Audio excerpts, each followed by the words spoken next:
Bonjour Pauline. Bonjour, Alors, je te remercie sincèrement d'avoir accepté mon invitation à cet épisode du podcast Éclat de voix au féminin. avec grand plaisir. Je suis vraiment ravie de pouvoir passer ce temps avec toi.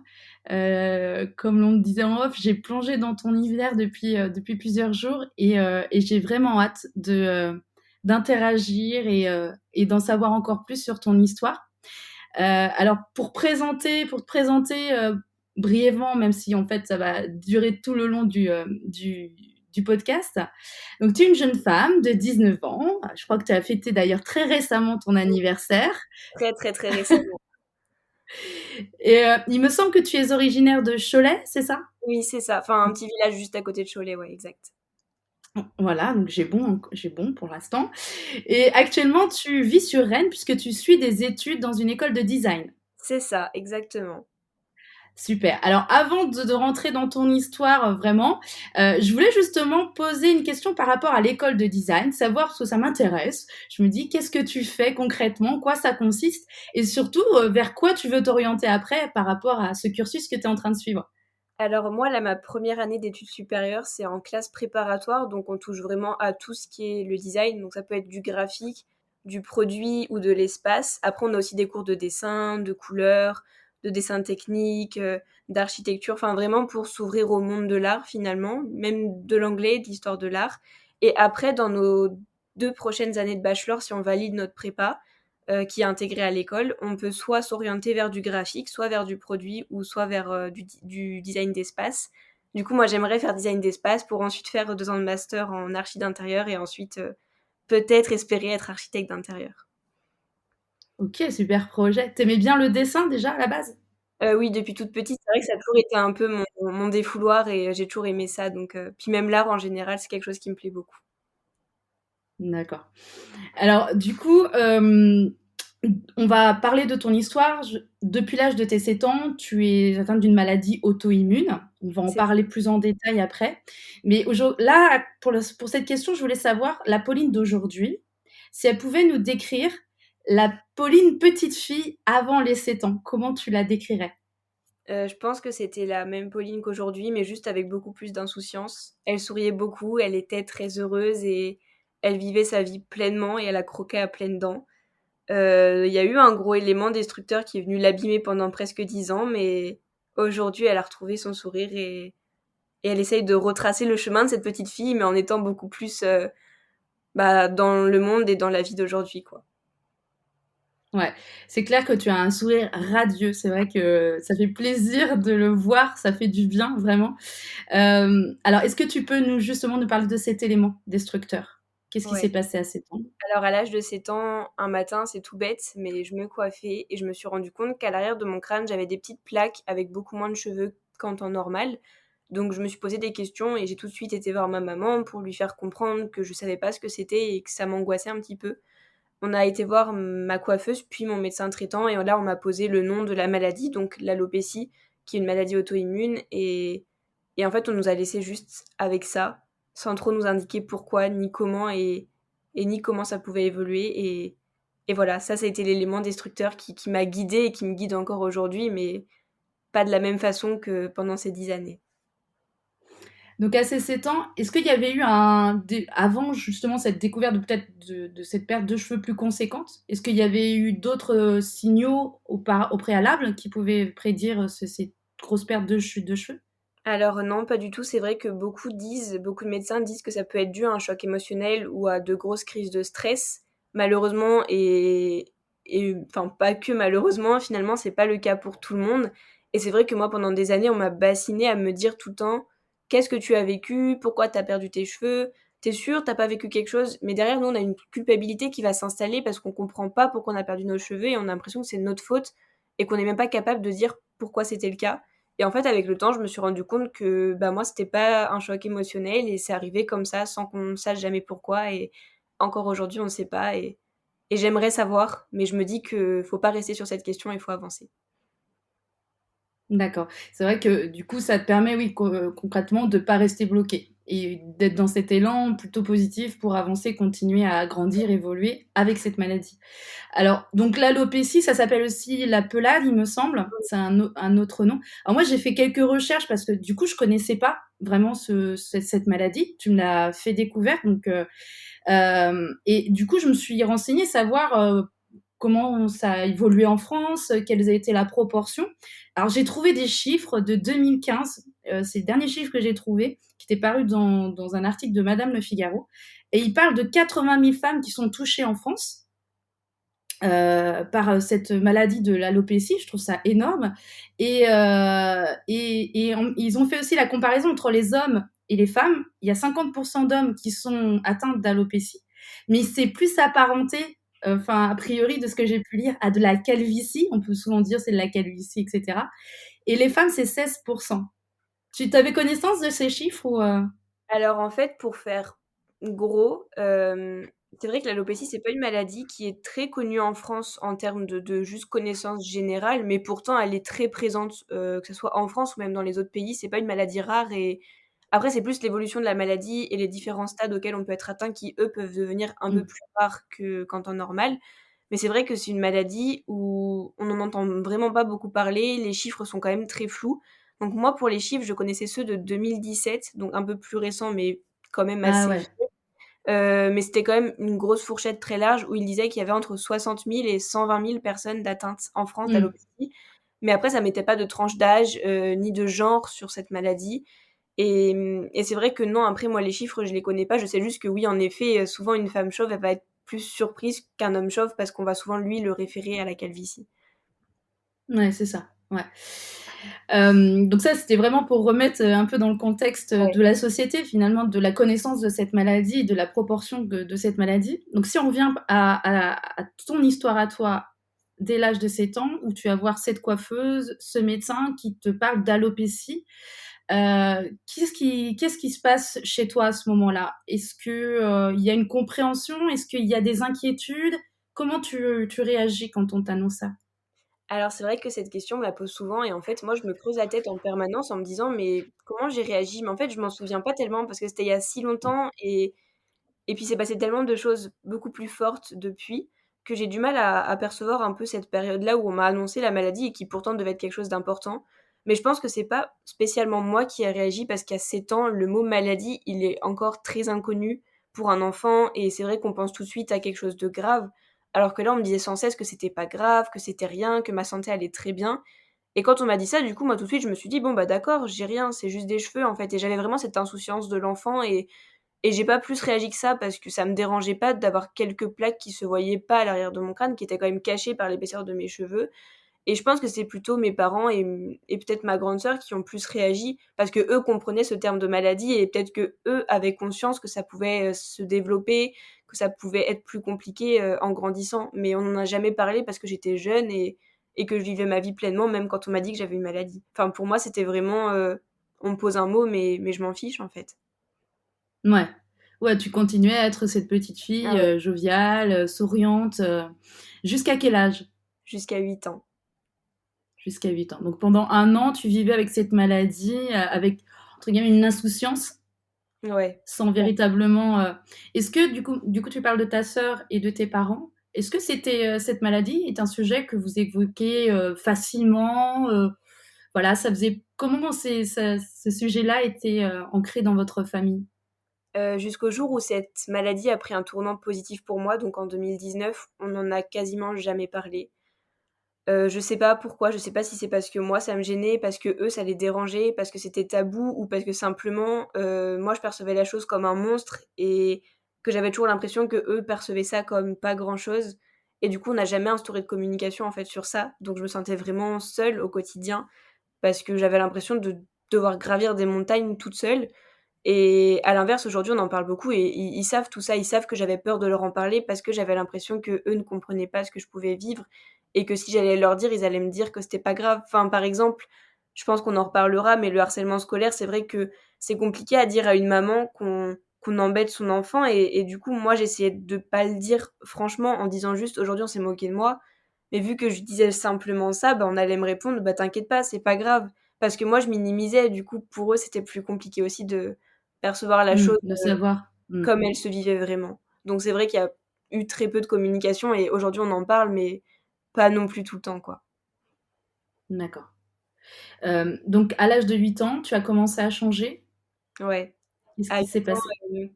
j'ai commencé à perdre beaucoup plus de cheveux, donc j'en avais encore, mais mes plaques, en fait, que j'avais à l'arrière de mon crâne, s'étaient énormément développées et elles se voyaient de plus en plus. Elles étaient apparentes, en fait, je pouvais plus les cacher et on voyait qu'il me manquait des cheveux par endroits.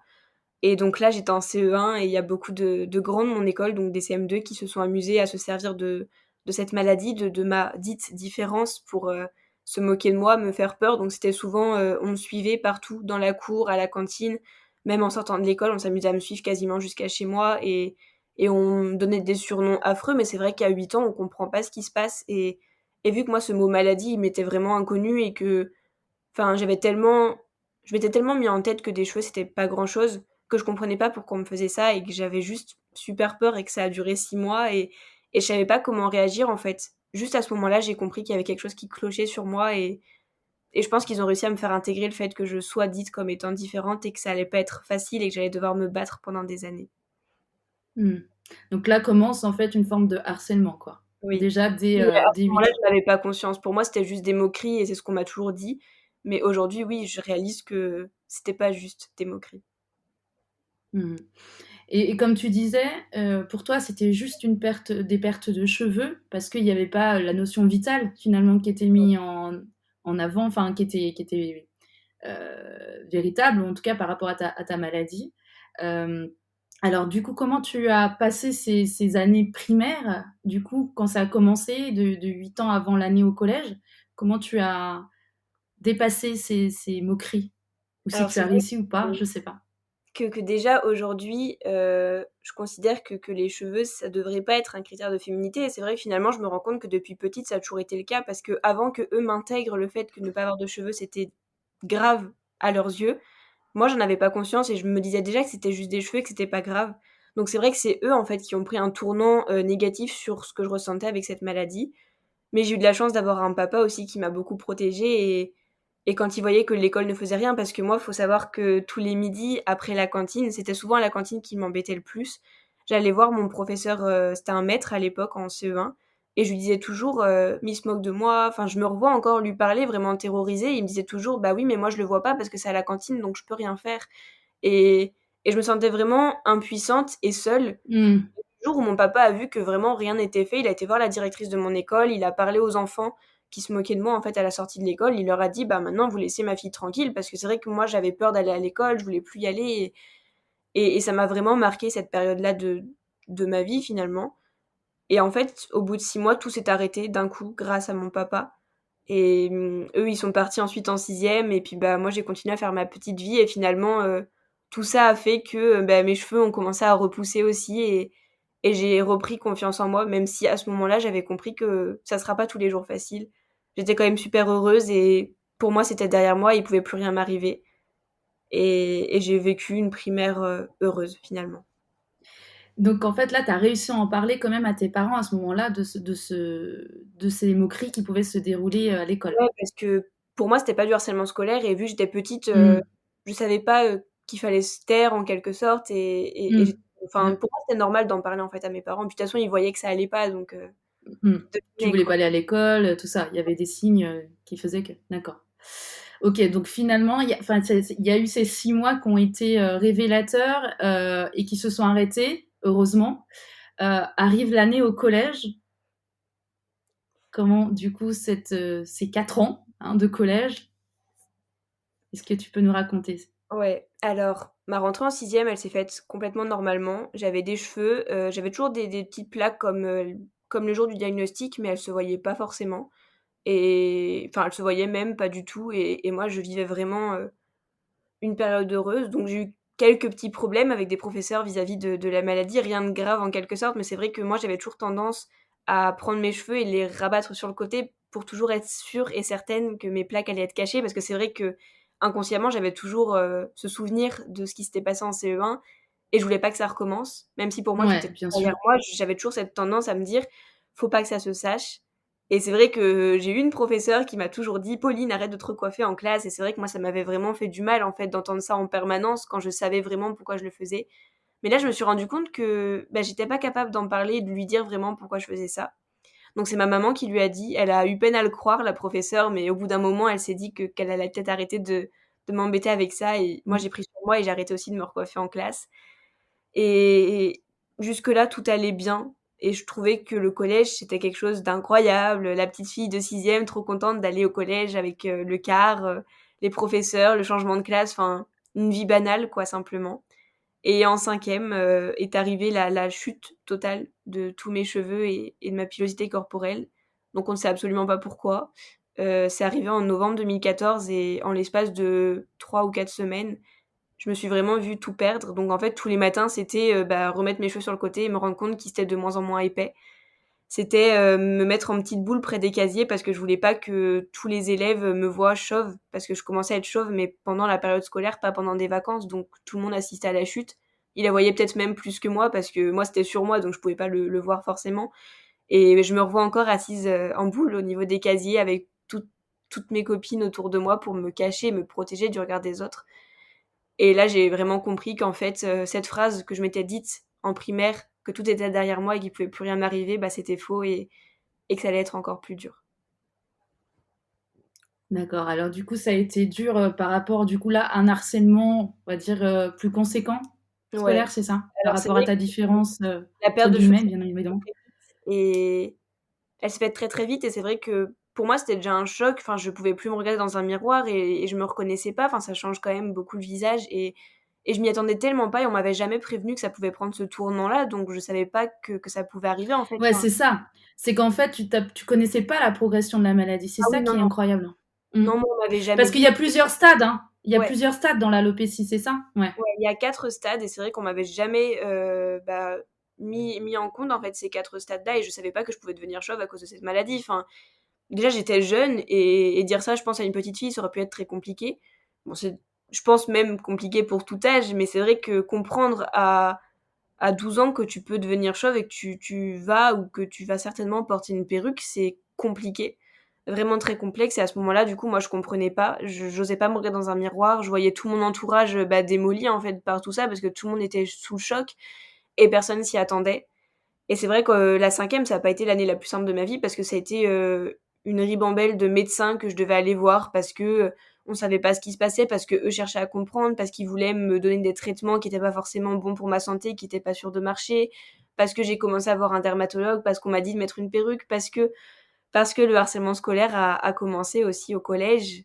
Là, c'était des rumeurs qui ont circulé comme quoi j'avais un cancer, que j'étais contagieuse, qu'il fallait pas m'approcher parce que, bah, j'allais justement les contaminer de ce cancer, et cetera, ou de cette maladie, que je serais plus jamais heureuse, donc ça servait à rien d'être copine avec moi. J'ai perdu beaucoup d'amis, et ils ont vu que finalement ça suffisait pas à me mettre à plat, donc ils se sont dit: «Bon, est-ce qu'on va pas l'embêter un peu plus durement?» Et là, ils ont commencé à s'amuser à m'arracher mon bonnet, parce que pendant toute une période, j'ai mis un bonnet, de novembre à avril à peu près, et là, on s'amusait à m'arracher mon bonnet, et c'est là qu'a commencé finalement mon silence, en fait. Enfin, j'étais complètement perdue et désemparée, et tout s'est enchaîné sans que je puisse rien faire. On me disait sans cesse de me taire et de ne rien dire parce qu'ils avaient conscience que ce qu'ils faisaient, c'était mal.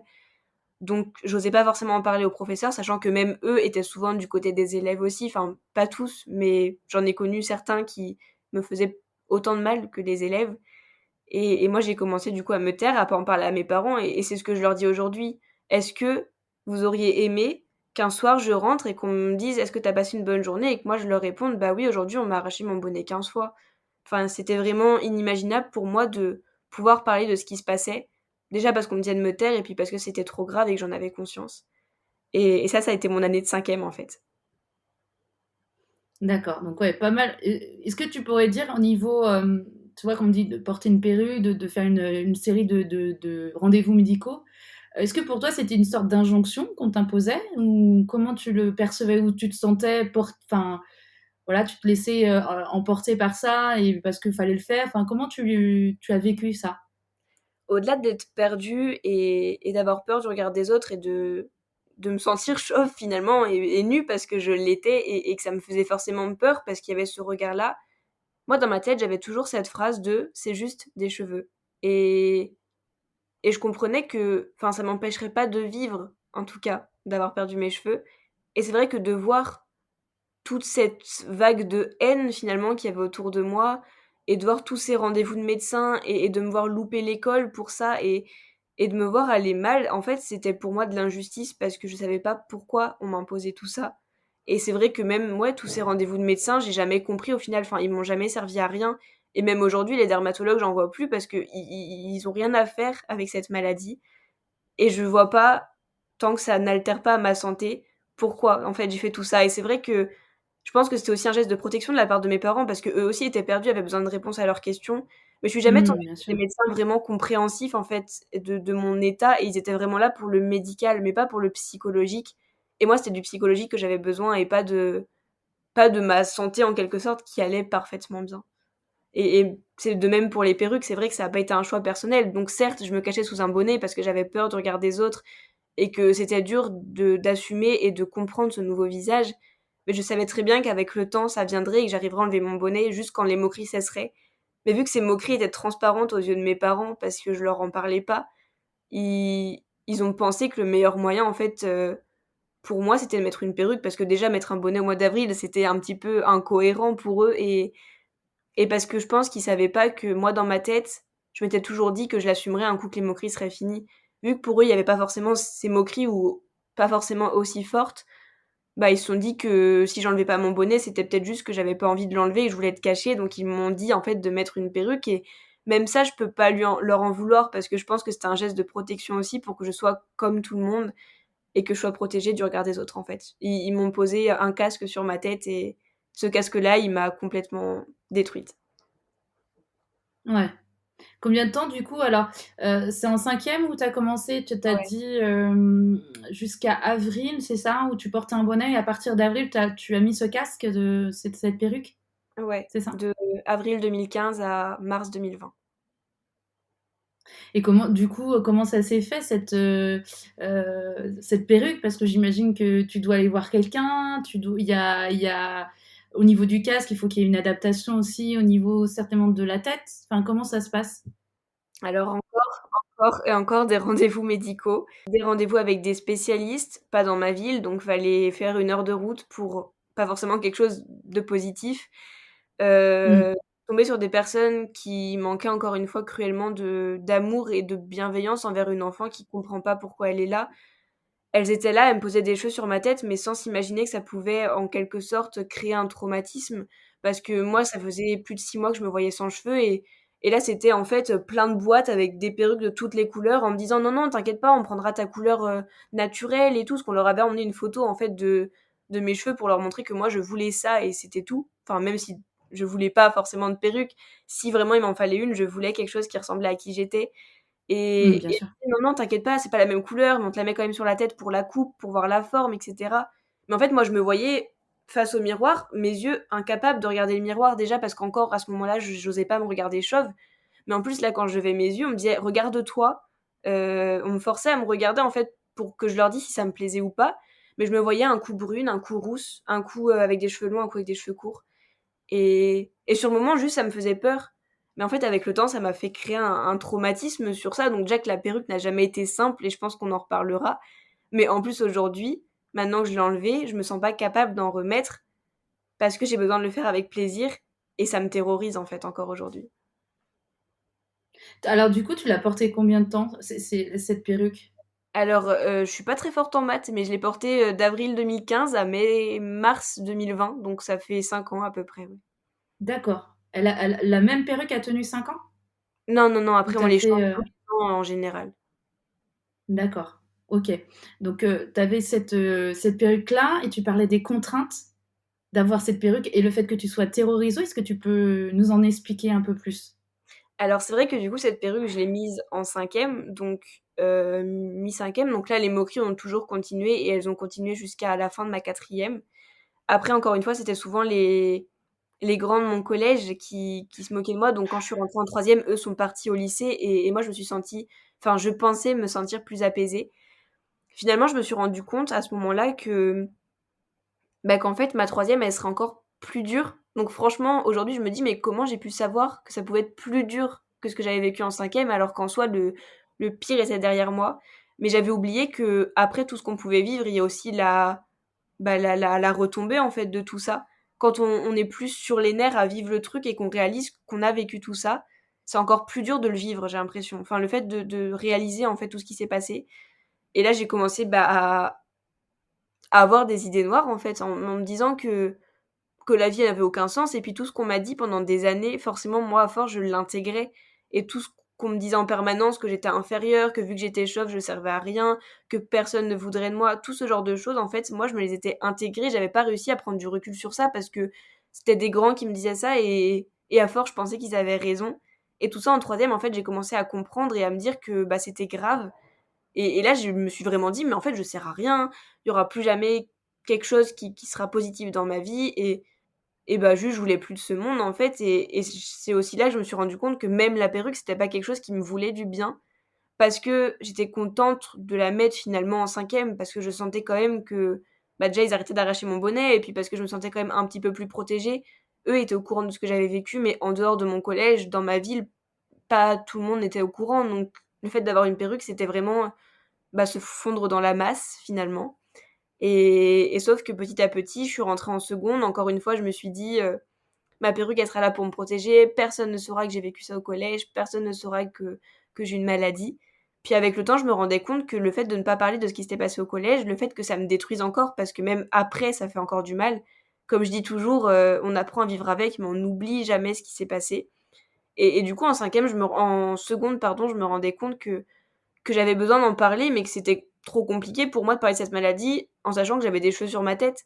Comment dire à quelqu'un: «Au fait, j'ai pas de cheveux, je vais pas bien en ce moment parce que j'ai vécu ça au collège et que je pensais que ça serait derrière moi, mais c'est pas le cas». Comment expliquer aux camarades de seconde que tu peux pas forcément aller à la piscine comme eux, que tu peux pas forcément être détendu en cours de sport parce que tu as l'impression que tes cheveux vont tomber sans cesse?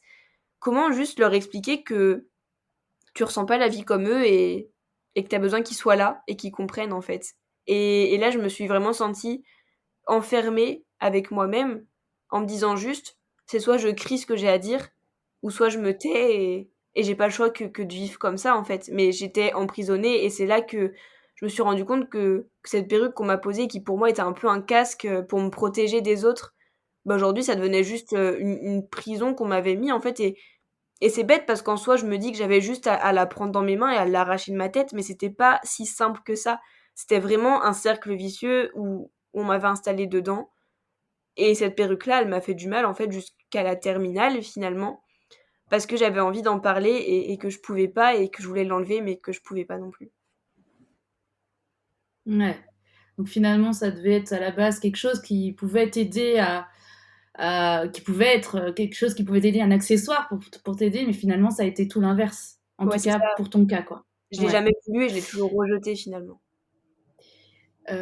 Tu parles souvent justement que t'as pas parlé pendant tout le temps tu t'as pas forcément déversé tes émotions, ton ressenti, ton mal-être. À qui que ce soit, t'en as jamais parlé? Si, je De pense. cette période de Vas-y. collège et début ouais. Je pense que si, enfin, il y a déjà mes parents savaient que c'était pas facile, mais ils avaient pas conscience de la gravité de ce qui se passait, en fait, parce que moi je minimisais la chose et puis parce que, on me disait toujours de me taire et je me suis dit que, finalement, leur dire ça changerait rien, vu que pour eux c'était juste des moqueries. Après, certes, il y a ma maladie aussi oh là là, ma meilleure amie qui a toujours, été là pour moi et qui me connaissait depuis la primaire, donc qui m'a toujours vue évoluer avec cette maladie et qui a vu tout ce qui s'est passé. Je pense que finalement, c'est la personne qui connaît en fait, tout de ce qui s'est passé, autant les choses positives que les choses négatives, parce qu'il y a quand même du positif dans tout ça et Bien sûr. après oui, il y a quelques personnes qui étaient au courant de l'existence de la maladie, déjà qui me connaissaient du collège, donc qui étaient au lycée avec moi, ou même juste des personnes dans tout ça, il y a eu des gens bien aussi, il y a des gens qui m'ont accompagnée, mais c'est vrai que ce que je ressentais, c'était vraiment entre moi et moi-même, quoi. Ouais. Et ce moi et moi-même, est-ce que tu l'exprimais d'une autre manière? Peut-être pas à l'oral, mais peut-être par le dessin, comme tu l'évoquais tout à l'heure? Est-ce que tu avais un moyen d'expression pour évacuer, ce trop-plein d'émotions? Alors ce trop-plein, moi je l'évacuais, mais encore une fois, juste avec moi et moi-même et c'est vrai que c'était le dessin. Dès que j'allais Ouais. mal, que ma maman savait, quand je dessinais, elle savait que ça allait pas aussi. Parce que souvent, je prenais un crayon et je dessinais pas forcément ce qui se passait, mais je dessinais juste des choses qui me rendaient heureuse et ça me faisait du bien.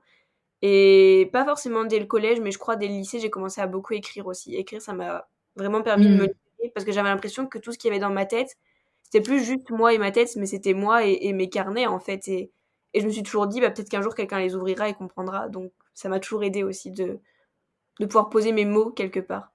Mes mots MAUX.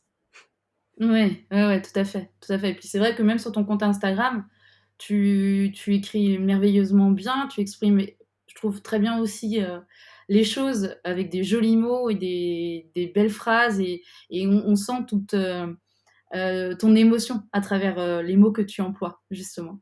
Donc c'est pour ça aussi que j'ai évoqué ça, c'est un moyen aussi d'expression finalement, de déverser de manière écrite ces choses-là. Euh, je Oui, voulais revenir aussi sur les... Oui, excuse-moi. c'est pas grave. Et écrire, en plus, pour moi, ça a toujours été un moyen de retrouver cette sagesse de mon enfance, en fait. Enfin, c'est vrai que, comme tu dis, j'essaye de mettre des mots qui peuvent correspondre à chacun, malgré leur histoire qui peuvent être différentes de la mienne. Et c'est vrai que pour moi, juste pouvoir poser des mots sur ce que je ressentais et sur mes mots MAUX, du coup, c'était vraiment juste bah, retrouver cette part de bien-être et de beauté dans ce qui pouvait se passer finalement. Ouais, ouais, évidemment. Et donc cette période de lycée, les gens qui t'entouraient ne connaissaient pas forcément ta maladie. Comment ça s'est passé? Est-ce qu'il y a eu du positif? Comment tu as évolué avec ta maladie à partir du lycée? Alors déjà au lycée, ce qu'il faut savoir, c'est que j'ai pas eu encore une fois des moqueries. Là, c'était vraiment fini.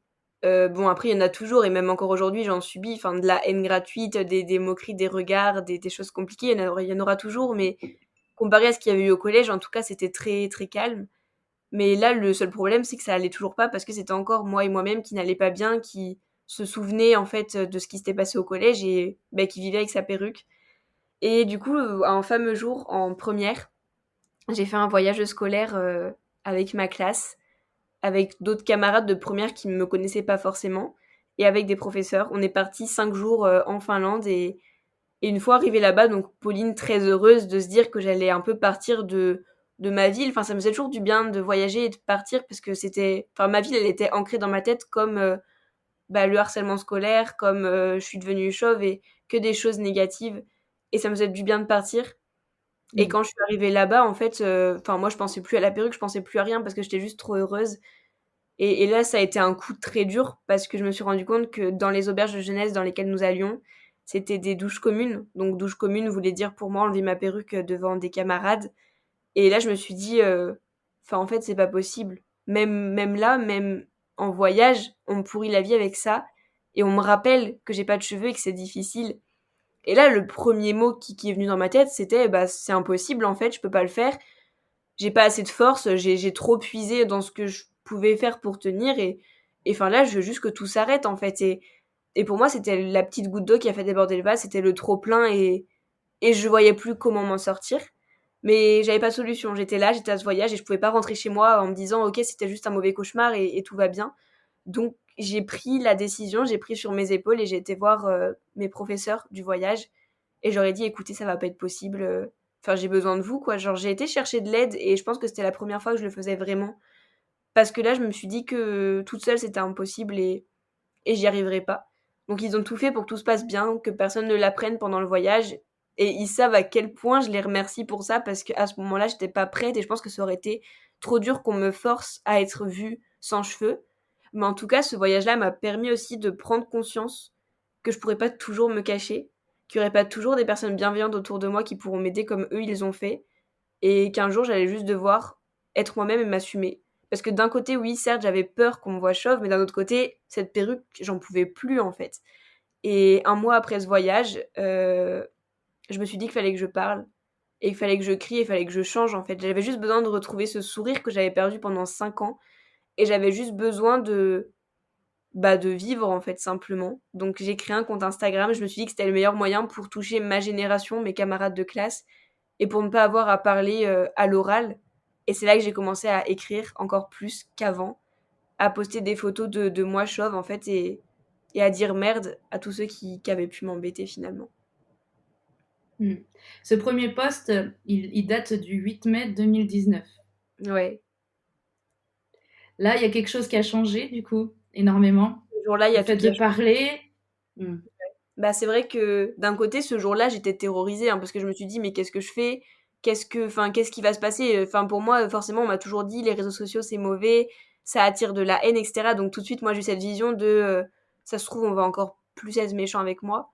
Mais d'un autre côté, je m'étais mis en tête que c'était ma bouée de sauvetage et que si je faisais pas ça, je servais plus à rien et que si je faisais pas ça, je pourrais pas m'aider plus que ce que je l'avais déjà fait. Donc pour moi, c'était soit ça, soit c'était fini, quoi et du coup, c'était ma bouée de sauvetage et je m'en suis servie et finalement, je me suis rendu compte que cette bouée de sauvetage, heureusement que je l'ai prise parce que beaucoup, beaucoup, beaucoup pourront dire et me disent au quotidien que c'est juste les réseaux sociaux, que c'est pas forcément grand-chose, que c'est négatif, et cetera.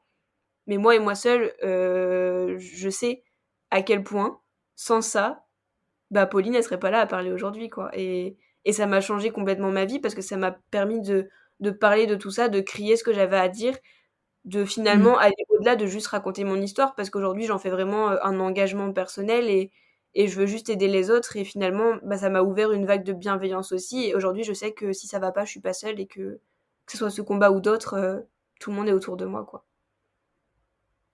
Ouais. Alors, je vais revenir sur le combat après, mais moi, j'ai identifié une phrase, je l'ai ressortie sur Instagram, ça m'a interpellée. Et ça rejoint un peu justement le fait de communiquer la parole. Tu notes, surtout ne restez jamais silencieux face à ce qui peut arriver, parlez-en. C'est l'enseignement, toi, que tu en tires par rapport à ton histoire? Ouais, je pense que c'est Un mon des propre enseignements, enfin, j'imagine. c'est le plus gros finalement parce que déjà j'ai manqué de cet enseignement dans le cadre, scolaire parce que jamais on dit aux élèves, enfin en tout cas à mon époque, quand j'ai vécu tout ça il y a maintenant plus de 5 ans, jamais on nous a dit, enfin jamais on nous a sensibilisés au harcèlement scolaire, jamais on nous a parlé de ce terme-là, jamais on nous a dit qu'il fallait parler quand ça allait pas et puis moi aussi on m'a dit de me taire tout le temps et moi je me suis intégré des mots très, très durs et c'était inimaginable de les dire à mes parents. Enfin, juste le fait de s'être mis en tête que t'étais minable, que tu servais à rien, que t'étais sale, tout ça, je pouvais pas leur dire. Et en fait, je me suis rendu compte que ne pas parler, ça m'a pris des années, alors que finalement, si j'avais parlé dès le début, j'aurais été aidée et j'aurais été beaucoup moins seule, en fait. Enfin, là, je me suis rendu compte que juste parler sur les réseaux, ça m'a complètement changé ma vie. Donc, je me dis, si je l'avais fait avant, même si le si n'existe pas, peut-être que tout ça ne se serait pas passé et peut-être que j'en serais pas arrivée jusque-là. Donc moi, juste, j'ai envie de dire à tous ceux qui ont du mal de parler, que ça soit d'une maladie, du harcèlement scolaire, de juste d'épreuves qu'elles peuvent vivre, même si je comprends vraiment et j'entends que ça peut être super dur de parler, faut juste essayer de trouver les meilleures personnes à qui le faire et que ce soit des parents, de la famille ou juste des amis ou peu importe, faut juste se sentir accompagné et pas seul surtout. Bah, merci pour ce message. Je pense que c'est important, effectivement. Euh, je voudrais juste aussi revenir, et on reviendra sur le combat parce qu'il y a quelque chose qui est apparu entre-temps. C'est au niveau de ta perruque. Du coup, tu ne la portes plus. Depuis combien de temps exactement? Alors je l'ai enlevé, en mars 2020, 2 semaines avant le confinement, donc c'est vrai que ça a été quand même très compliqué parce que j'étais très heureuse de l'enlever. C'était une vraie libération et c'était vraiment incroyable. Il y a eu tout un cheminement de fait avant, mais en tout cas, je l'ai vraiment fait quand même en me disant que c'était la meilleure solution pour aller bien. Parce que même si j'avais déjà commencé à aller mieux avec mon compte Instagram, cette perruque qui m'avait déjà emprisonnée était toujours là et c'était plus Hmm. possible. Même si j'avais permis aussi de mettre des mots sur ce que je ressentais et que ça m'a beaucoup aidé aussi de faire Instagram avant d'enlever la perruque.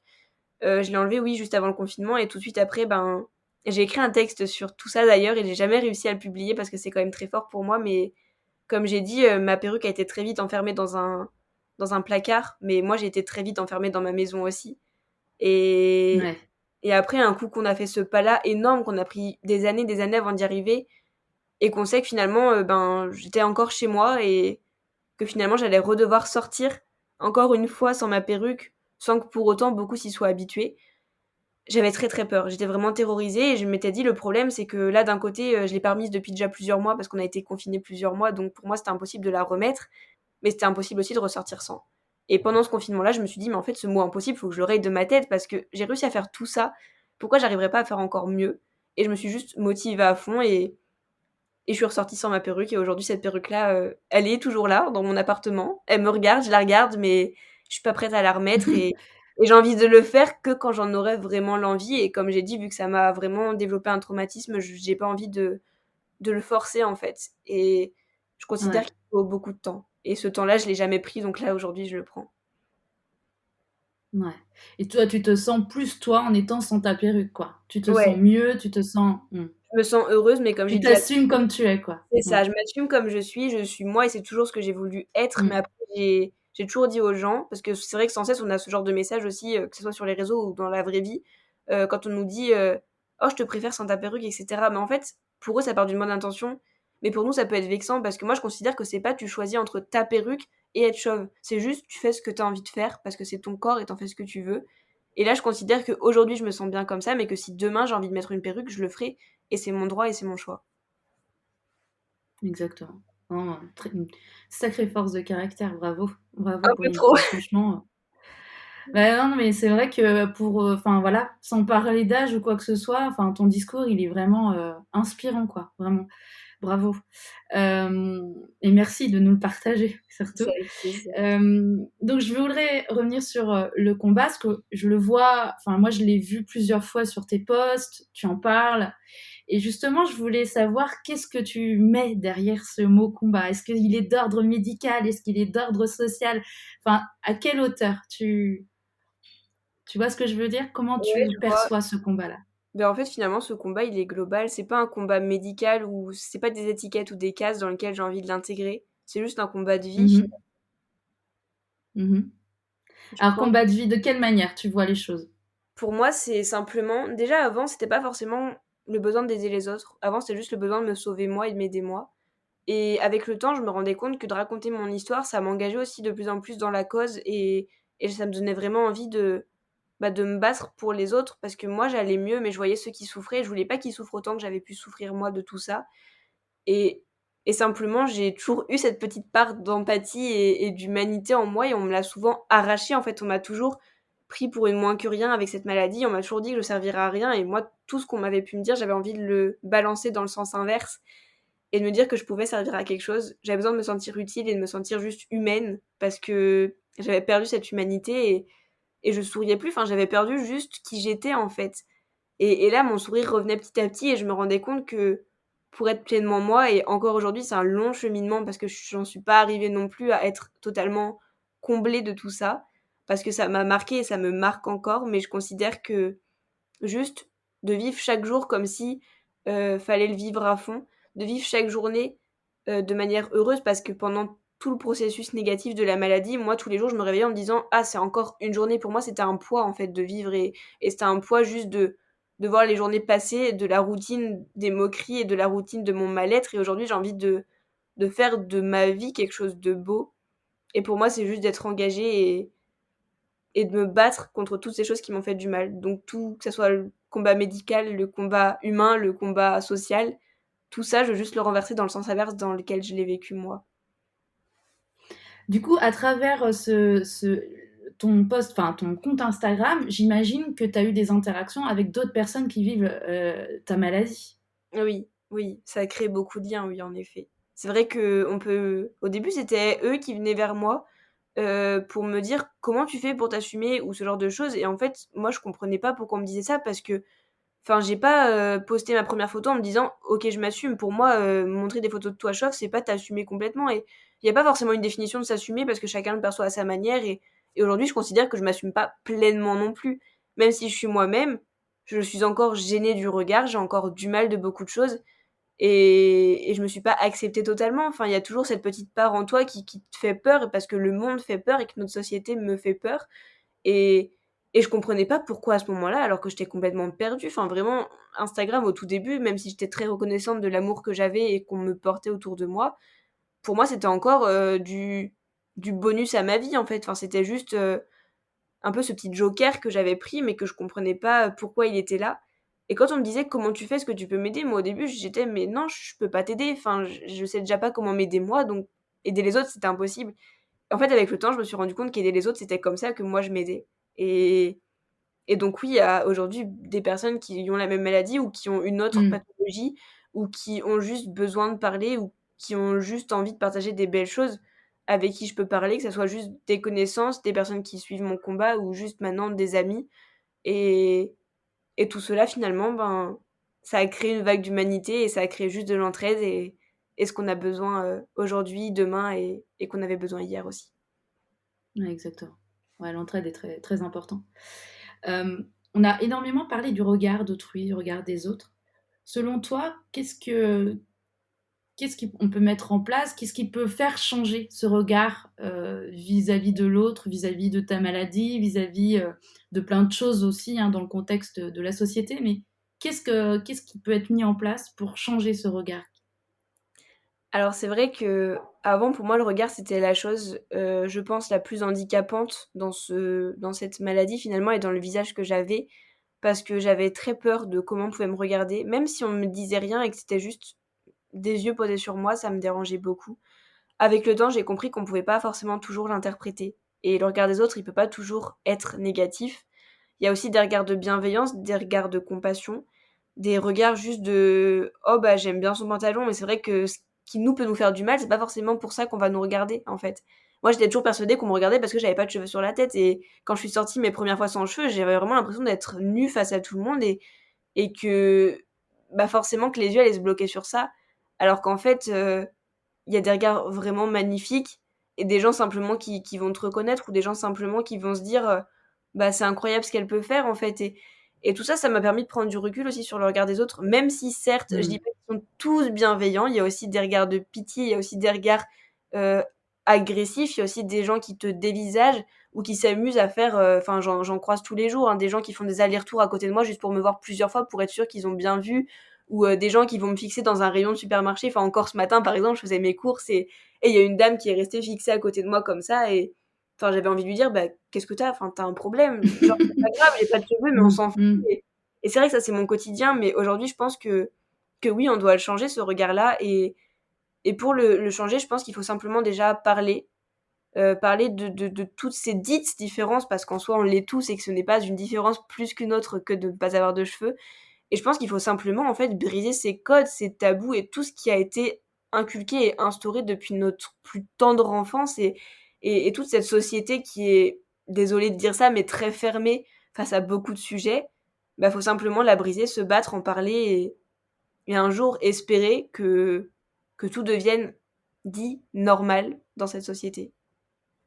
mm. Tout, vraiment tout. C'est en fait une sorte éclater sa voix, quoi, libérer sa voix, Et ouais, juste finalement, de libérer crier sa parole au travers. crier et oser être soi, en fait. Mm. Ouais. Ben, merci beaucoup. Alors, le podcast, je le termine par 4 questions éclatantes pour terminer le podcast en éclat de voix. Hein, tu vois le jeu de mots. Oui. Donc, donc, je vais te les poser. La première, habituellement, c'est la plus compliquée, peut-être un peu plus philosophique. Je sais pas. Mais en tout cas, voilà, tu vas nous donner tes réponses avec grand plaisir. Alors, la première, c'est si tu pouvais définir en une phrase ou un mot le sens que tu donnes à ta vie aujourd'hui, ce serait quoi? Heu, il y a tellement de choses à dire. Je pense que Ah, ça serait, vas-y, lâche-toi. bah, respirer et vivre pleinement.